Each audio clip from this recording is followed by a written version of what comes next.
ইনশাআল্লাহ কাজে সফল হওয়ার জন্য আমি ৩টা টিপসের কথা বলছি। ইনশাআল্লাহ সাকসেস হবেন। নাম্বার 1, আল্লাহ তাআলার সাহায্য চাইতে হবে। আল্লাহর কাছে সাহায্য চাইতে হবে। প্লাস কঠোর পরিশ্রম করতে হবে।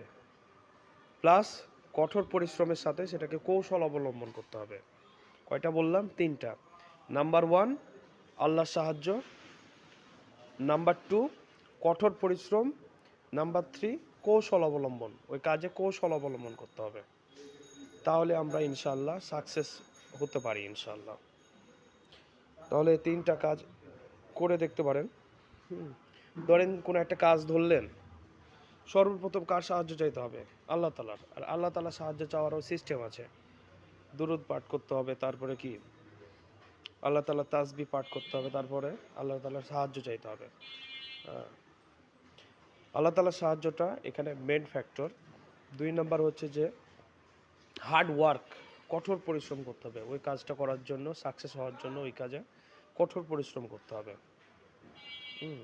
Try and try again. বারবার ফেল হওয়ার সত্ত্বেও কি কঠোর পরিশ্রম করার চেষ্টা করতে হবে ইনশাআল্লাহ। ৩ নাম্বার হচ্ছে যে আপনি কঠোর পরিশ্রম করলেন বাট কৌশল অবলম্বন করলেন না, এটা হবে না। আপনাকে কঠোর পরিশ্রমের সাথে সেই কাজে কৌশল অবলম্বন করতে হবে। তাহলে ৩টা কাজ করে দেখুন, ইনশাআল্লাহ কোনো কাজে সফল হতে পারবেন।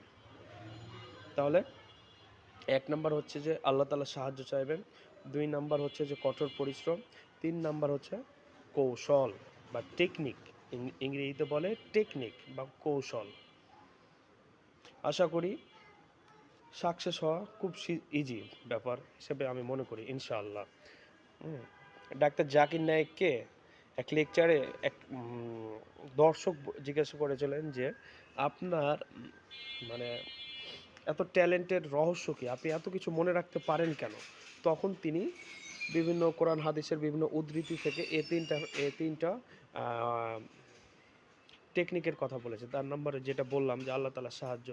২ নাম্বার হচ্ছে যে উনি হার্ড ওয়ার্ক করে। ৩ নাম্বার হচ্ছে কৌশল অবলম্বন করে।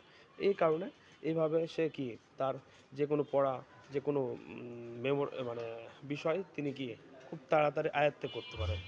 তো প্রিয় দর্শক শ্রোতা, আপনারা মাঠে নেমে পড়ুন।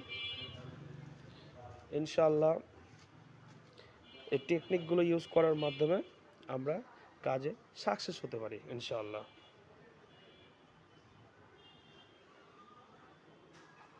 আসসালামু আলাইকুম ওয়া রাহমাতুল্লাহি ওয়া বারাকাতুহু।